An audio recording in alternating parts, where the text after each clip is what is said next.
Hello, everybody! Spooky Sane Woman here. Thank you for checking out episode 13 of Seduce Me the Otome. I really need to start writing this shit down. Anyway, what did we do last episode? God, I should really write this stuff down. I'm trying to be professional and stuff. Um, we told them they could stay here. That's it. That was it. Yep, that was it. As soon as I finished my sentence, the room became still. I'm not sure what went through their heads from my words. The silence in the air cut like a knife until I finally spoke up once more. It seemed like you all needed a place to stay, and, well, I just moved into this giant house, so it seemed like it made sense. It was still quiet in the room. I decided to keep talking because that's always a good idea. If you would like to stay here, though, there are two things that I need all of you to follow. Yes? First of all, you can't use your powers or deliberately do something that might harm me or any guest that comes over. Well, save for enemies, but you get the drift. That sounds reasonable. Second, you have to help me with any errands around the house. This place is pretty big, so yeah. That is a generous offer, miss. Are you sure that would be okay? We don't wish to burden you any more than we already have. It's all right, really. I mean, I just started living here myself, so I would appreciate some help around the house. A wonderful idea. We'll live here and train while helping you with the house. Servants for the lovely princess. I'm a princess. What? Are you serious? Yeah! Aren't you excited? Shh, be quiet, Sam. I haven't slept in a bed for days. They all seemed to like the idea, except for Sam, and hey, I really didn't hate the idea either, even if they were incubi. It would be interesting having 5 guys help me with taking care of the house, given that they would follow the rules that I just laid down. Grr, fine, but we're not staying here forever. Only until we can beat up that group of punks. I think that is a reasonable time limit for our stay. Yes, this is awesome. Also beautiful. If you need a bedfellow. Eric, knock it off. I was happy that they agreed. Maybe it's because I wasn't going to be lonely for a while. Maybe it was because they all needed help and my want to help people was fulfilled. I would never be sure. So what are we waiting for? Let's celebrate and dig in. Yay, food! Matthew's got the right idea. Finally, I'm starving. Instantly, Matthew and Sam began to stuff themselves with the food on the table. I noticed James's eye twitching in irritation, so I stifled my incoming laugh. Really, you two? You're both acting like pigs. Oh, let them have a little freedom, James. It's not like we've eaten recently either. I'm sure they've been starving. Still, that's no excuse for stuffing their faces like backyard swine. I almost couldn't hold it in. So then I looked back at Damien, who had been silent the whole time. He was leaning against the far wall, moving his lips almost silently to the empty space beside him. Out of curiosity, I looked the same way, though I found nothing there. It's nothing. Huh? I looked back to see Damien looking at me with his normal blank face. I couldn't help but stare back, feeling the red tint of embarrassment spreading across my face. As I stared, Damien gave me a very small smile and closed his eyes, returning to his thoughts. Well, that was quick. Eventually, we all ate dinner together. It was strange eating with just guys, but they were enjoyable to be around. They made me feel like a part of their family as we ate together. However, our peace was soon disturbed. Huh? It's my mom. Excuse me. Hello? Hey, honey, how are you? I'm sorry I didn't get to see you off. Hi, Mom. Everything's fine. I'm actually eating dinner right now. Oh, good, good. So there was food there. Well, your father wanted me to call and talk to you about having a house party tomorrow night to celebrate the new house and all. A house party tomorrow night? So soon? Also, at all? Do we have to? Your father insists. You know how he is with events. I knew exactly what she meant. He didn't like long, relaxing periods between important events. It was slightly messed up. I was expected to act on the drop of a dime, from moving immediately the day after a funeral to my grandfather's house to now organizing a party. I know. Well, since I don't exactly have you two here to help me arrange it, I'm gonna need some time to prepare things. Oh, that's fine. I mean, Suzu and Naomi can help. I have work, and you know how your father is. I know. I have to do it myself. He won't help. I'm sure it'll be amazing, honey. I have faith in you. I'm glad someone does. Thanks, Mom. All right, I gotta go. I love you, sweetie. I love you too, Mom. Click. Great. Now how am I gonna do this? Is something wrong? No, everything's freaking peachy keen, Eric. She has to organize a house party for her parents. Huh? How did you... Oh, right. Mind reading. But yeah, I gotta do it soon or my parents will be really disappointed. I'll have to stay up and organize everything tonight. Hey, why don't we help you? That's what we're here for, right? I don't see why not.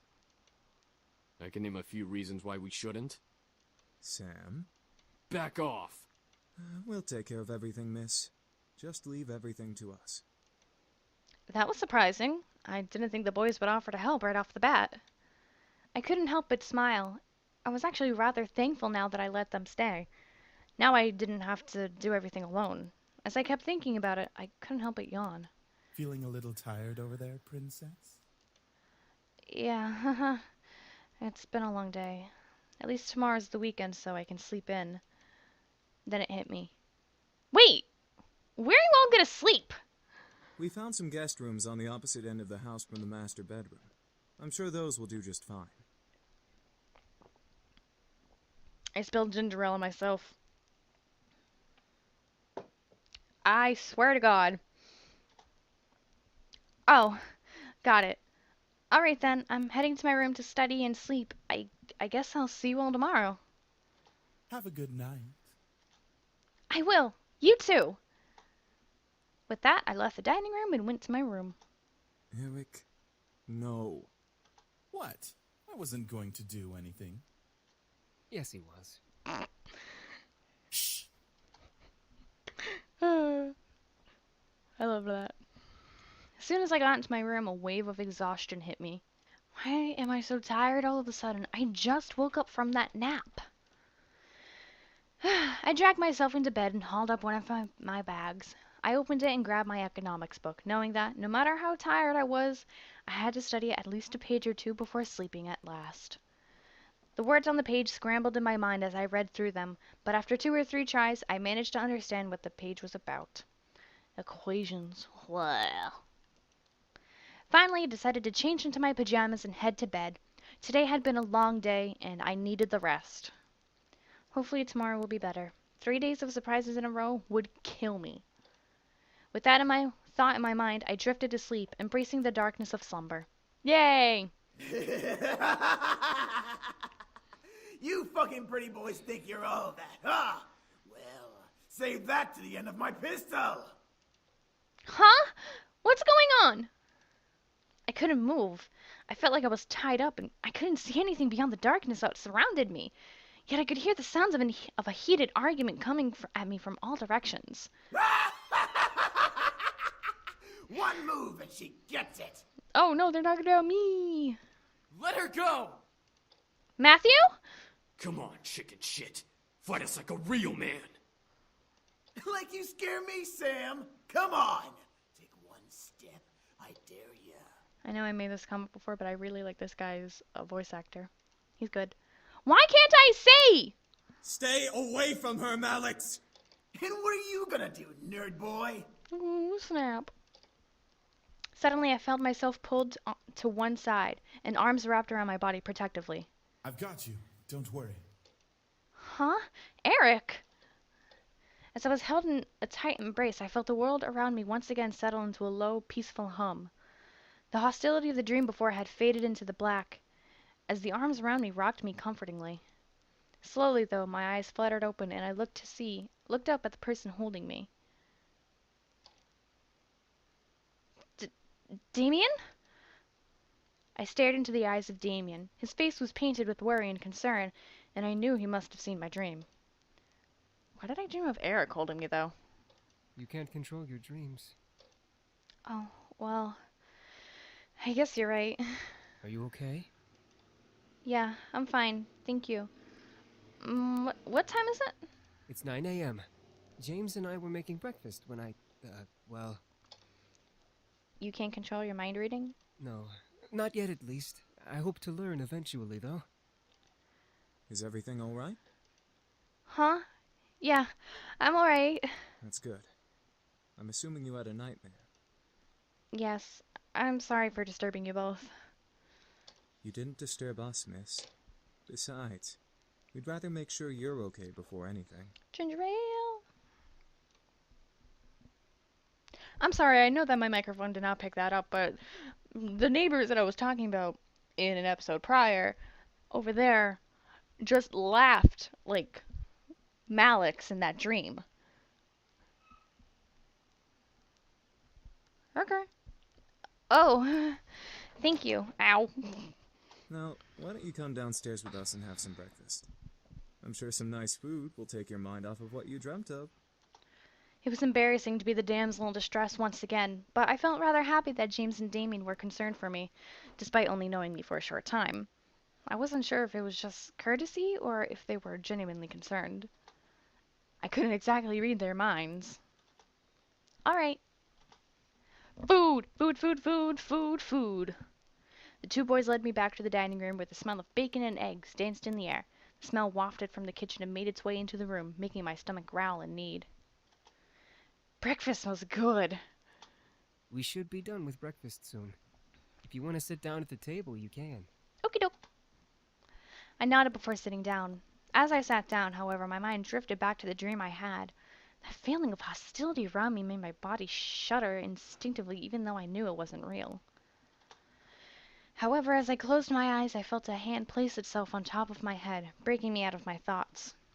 Huh? Morning. You alright? Thank you for your concern, Sam. Yeah, I'm fine. Sam, the owner of the hand on my head, raised an eyebrow at me before rustling my hair and moving away to sit down at the table. He then barked towards the kitchen where James was working. Hey! Is the food done yet? I'm starving! Why are you always starving? There's no need to yell, Sam!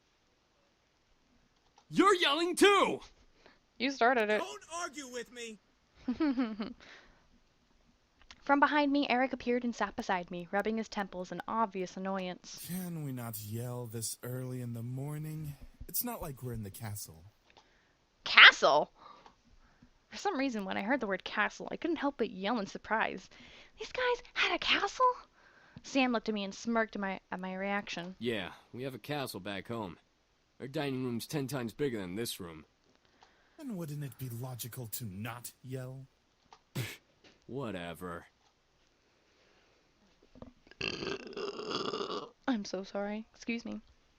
Soon James and Damien appeared, hands full of plates that carried bacon, eggs, toast, and waffles. They placed the plates down by each seat before seating themselves. My favorite. Finally. Thank you for the breakfast. It looks amazing. It's our pleasure. All of a sudden, my phone began to ring, ushering me to pull it from my pocket and answer. Hello? Hey, good morning. Guess who's at your door right now? Right on cue, there was a knock from the lobby door. My heart stopped. Susie and Amy were here. I'll get it. My heart quickly began to pound in my chest. Matthew was in the lobby, and he'd get to the door first. I instantly jumped out of my chair and rushed out of the dining room. As I passed through the archway between the dining room and the lobby, I saw Matthew reach his hand out for the brass door handle, causing the world to go into slow motion. Matthew, don't! But before my words could reach his ears, Matthew had opened the door and revealed the surprised faces of Naomi and Suzu.